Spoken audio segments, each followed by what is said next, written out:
So in the addition principles, we were in a situation of either or. So we're looking for a situation where we're asking, hey, I'm going to do this or that, making an or type choice.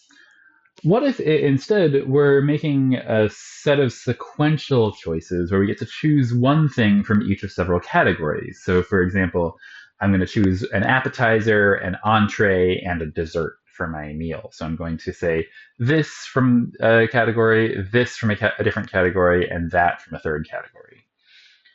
This is a setting that I'll call sequential choice. And when we do sequential choice, we're going to use what we call a product principle, or alternatively called a multiplicative principle. So the multiplicative principle says this: if I have any sets at all, A and B, and I want to know about the cardinality of the Cartesian product. So remember, the Cartesian product is the set of all pairs of one thing from A and one thing from B. Then the cardinality of this Cartesian product is just the product of the cardinalities of the individual sets.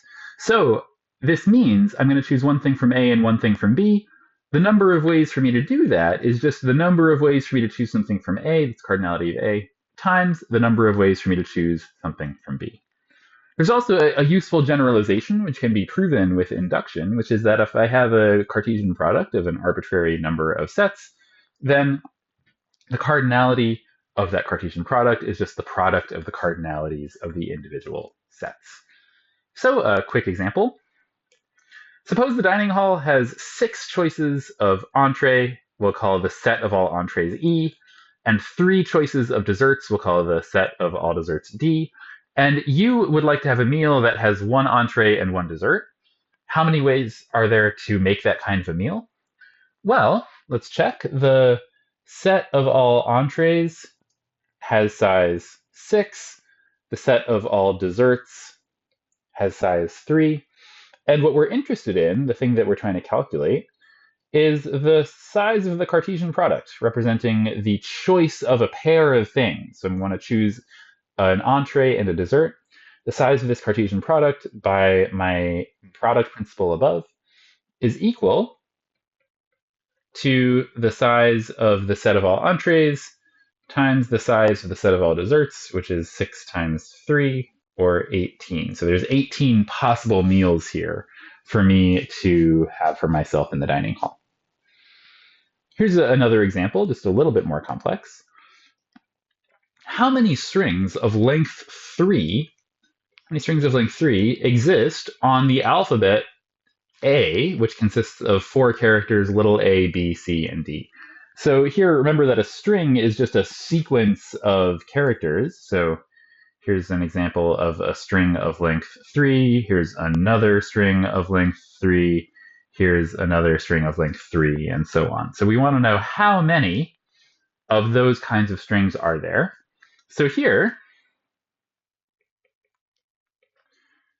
we want to count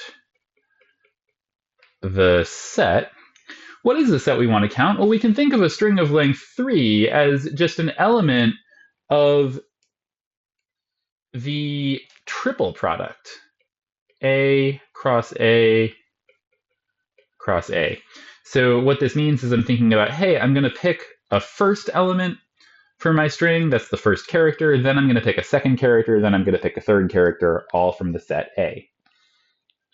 This means that the size of this set by my product principle is equal to the size of A cubed, which is 4 cubed, or 64. So there are 64 total strings of length 3 on this 4-character alphabet using the multiplicative or product principle.